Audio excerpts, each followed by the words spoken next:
जय श्री कृष्ण। आज हम एक हर राशि के इस जुलाई के महीने में क्या क्या असर होंगे, जो ग्रह बदलेंगे इनके, चंद्रमा बदलेंगे इनके, इस पे बात करेंगे हर राशि पर। तो सबसे पहले अपन ये देखें कि जुलाई के महीने में ग्रहों का क्या परिवर्तन आ रहा है। चंद्रमा तो बदल ही रहे हैं, सारी राशियों में घूम के 12 राशियों में एक महीने में घूम जाएंगे, लेकिन दूसरे ग्रह भी बदल रहे हैं। दूसरे ग्रहों में क्या बदल रहे हैं देखिए। सबसे पहले 13 तारीख को शनि वक्री हो रहे हैं मीन राशि में। ये बड़ा महत्वपूर्ण विषय है क्योंकि शनि अभी कन्या नवांश में चल रहे हैं, थोड़े फ्रीज हैं, सीज्ड हैं अभी। जैसे वक्री होंगे थोड़ा एक्टिव हो जाते हैं, तो शनि की इफेक्टिविटी बढ़ेगी। सूर्य कर्क राशि में आ रहे हैं 16 तारीख को। मिथुन राशि से गुरु का साथ छोड़ देंगे, बुध के साथ आ जाएंगे। बुध आदित्य योग बनाते हैं।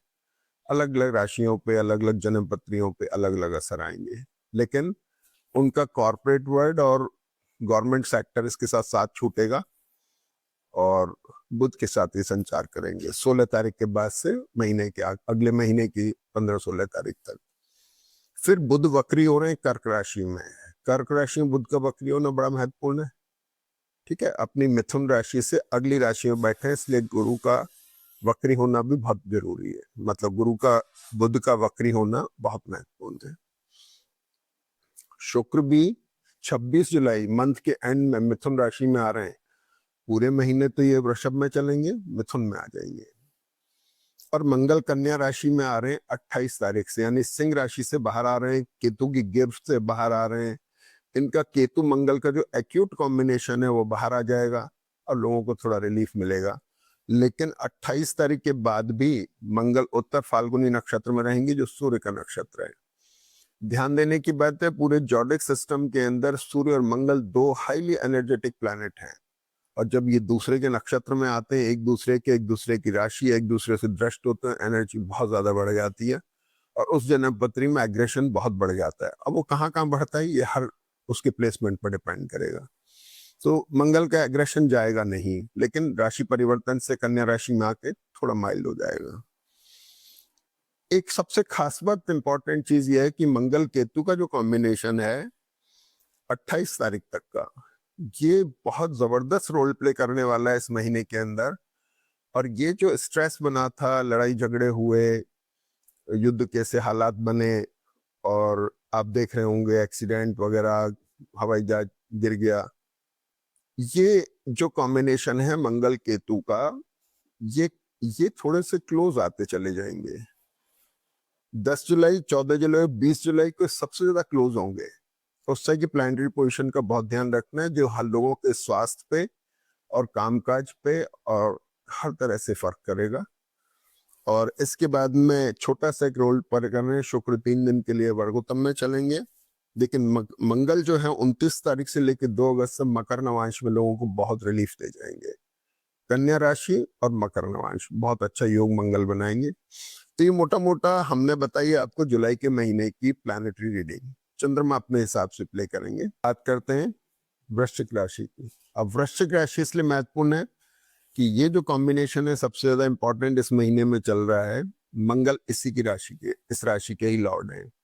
तो वृश्चिक राशि वालों को विशेष ध्यान रखना है, खास तौर पे एंजाइटी से। अब ये कॉम्बिनेशन यहाँ आ गया तो ये पेट की तकलीफ दे रहा है, लग्न पे देख के एंजाइटी दे रहा है।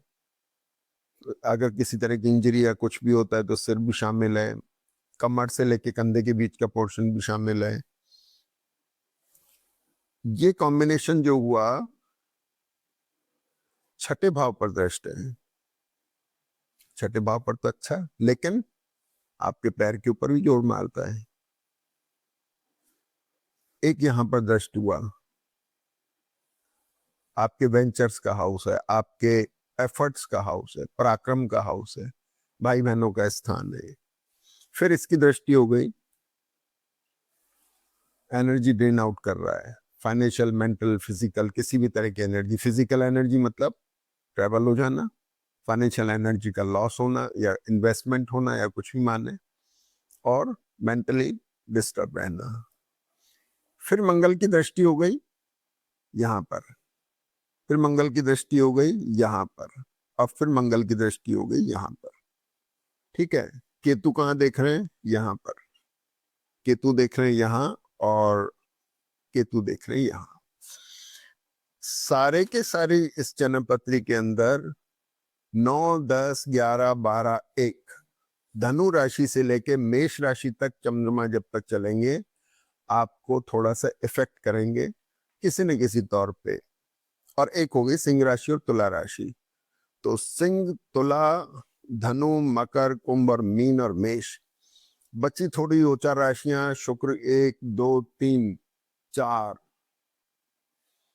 तो ये 4 राशियां बची, 8 राशियां इफेक्टेड हो रही है इस कॉम्बिनेशन से। ध्यान रखने की जरूरत है, जब जब चंद्रमा आएंगे पूरे 30 दिन में आपको इफेक्ट देंगे अलग अलग तरीके से। सबसे पहली बात यह कि मंगल और केतु लग्न पे दृष्टि एंजाइटी, एफर्ट बढ़ा सकते हैं, आपको एंजाइटी दे सकते हैं, एक्टिव बहुत ज्यादा कर सकते हैं।